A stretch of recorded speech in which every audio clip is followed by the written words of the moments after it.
Alright guys, welcome back to Formula 1 Bund News. Not exactly a classic Grand Prix, but a critical one in the context of this year's championship. Oscar Piastri completes one of the worst weekends that I can remember from a championship leader. And Lando Norris given an open goal to capitalise, but does not do so based on his own underperformance. And again, team mistakes from McLaren that we shall live into. Max Verstappen all of a sudden makes it 2 wins in a row, and that championship gap is closing rather rapidly if this continues. Is there still a world where Max Verstappen could win this year's world title? Very much intruded to your F1 updates, thoughts and the comments. Hit the like button if you enjoy. Subscribe if you're new as always, I greatly appreciate it. We've got lots to get into today. I wanted to start here actually because after yesterday's qualifying there were a couple of clips that emerged last night. McLaren has made a major decision about how Oscar Piastri and Lando Norris will fight for the championship over the final 6 races. The team is dropping their Papaya Rules approach and letting both drivers take the gloves off in their battle for the coveted 2025 title. F1 photographer Kim Illman spoke to McLaren staff in Singapore and got some revealing information about the team's plans going forward. According to his conversations with team members, the Constructors' Champions are ready to let their drivers fight without interference from the pit wall. I spoke to a couple of people in the team tonight, and they suggested that the gloves definitely will be off and Papaya Rules. Well, probably that's gone by the wayside too, Illman said on his YouTube channel after the Singapore Grand Prix. This represents a major shift in McLaren's approach. The team has spent most of the season trying to manage both drivers fairly, but that strategy has created more problems than it solved. Now that they have secured the Constructors' Championship, McLaren can focus entirely on the drivers' title fight. The decision comes after growing frustration from Piastri about how the team has handled various situations throughout the season. The Australian driver has been on the receiving end of several team decisions that worked against his championship interests, despite leading the standings. Mark Webber's influence as Piastri's manager is also playing a role in this new approach. The former Red Bull driver knows what it takes to fight for championships and won't let his client play the team game when a world title is at stake. Illman noted that Webber will be pushing Piastri to do everything possible to win the championship. I don't think Mark Webber is going to be telling Oscar to play the team game for the rest of those 6 races. I think it's going to be gloves off, Illman explained.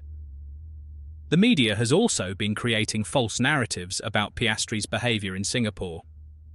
Several outlets wrongly claimed that the Australian deliberately cut off team CEO Zak Brown when Brown tried to congratulate him on the team radio after the race. This accusation was completely baseless. The reality is that Piastri had already disconnected his car systems when Brown started speaking. There was a delay between Piastri switching off and the broadcast picking up Brown's message. Only viewers at home heard the start of what Brown was saying, and the cut-off happened because of technical reasons, not because Piastri was being rude. The truth was much simpler and completely innocent. This kind of unfair treatment of Piastri has become a pattern. Despite leading the championship for most of the season, he often gets criticised while his teammate receives more favourable coverage. The baseless accusation about the radio incident is just the LA test example of this bias. F1 experts have been critical of McLaren's management approach throughout the season. Sky Sports' Ted Kravitz compared the current team to the McLaren of the Ron Dennis era and found the modern version lacking. Even Mika Hakkinen and David Coulthard under the Ron Dennis McLaren. Yes, they would have. The rules. Please don't knock into each other, but they certainly wouldn't have had any of this. Let's try and make it fair to each other by giving places back, and we're going to have a detailed discussion about that, Kravitz said. The Sky commentator believes McLaren's attempt to be fair to both drivers has actually created more problems. It just wouldn't have happened in the old McLaren. In trying to be fairer in a new McLaren, the warm and cosy McLaren, not the rather more every driver for himself, old-school Ron Dennis McLaren, that's part of them creating problems for themselves. Former Haas team principal Gunther Steiner has also weighed in on the situation. He believes McLaren should clearly back Piastri for the championship since the Australian leads the standings and has been the better driver for most of the season.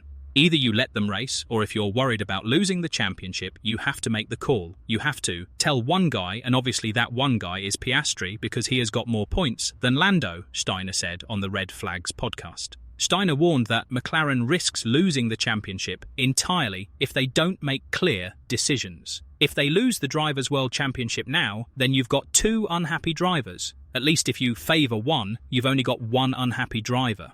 The former team boss pointed out that Piastri earned his championship lead through superior performance in the first two-thirds of the season. Oscar put himself in the first two-thirds of the races in a better position. Now you go and win the Machine Wars.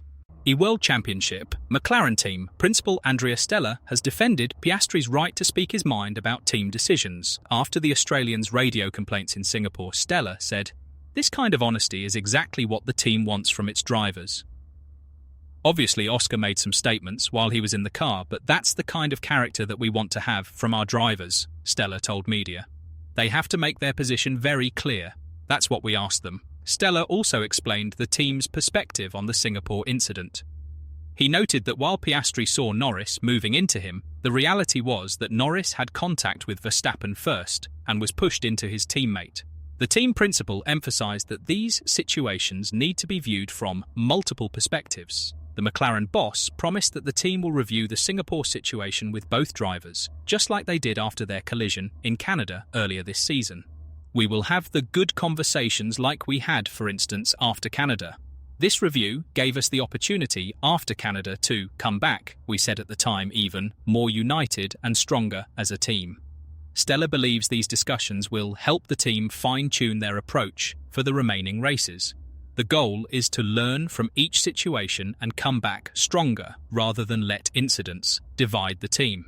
The championship mathematics show why McLaren's new approach makes sense. With 6 races remaining, there are still 199 points available for drivers to score. Piastri's 22-point lead over Norris might seem comfortable, but leads can disappear quickly in Formula One. More importantly, Max Verstappen sits just 63 points behind Piastri in the championship standings.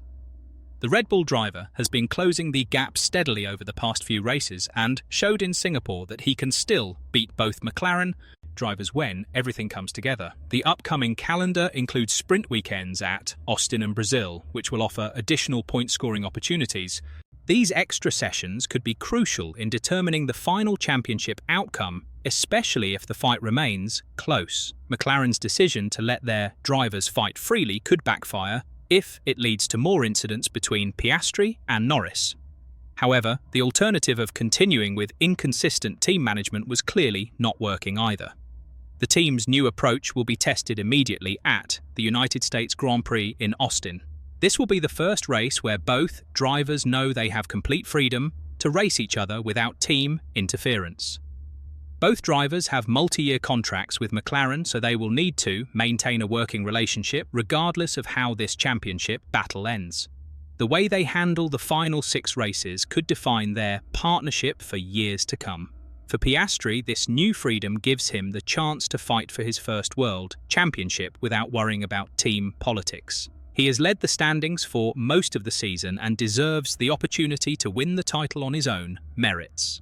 For Norris, the gloves-off approach means he can race aggressively without being criticised for not following team orders. He has closed the gap to Piastri in recent races and will be confident about his chances over the final stretch. McLaren's championship hopes now depend on their drivers being able to race each other hard while still scoring enough points to keep Verstappen at bay.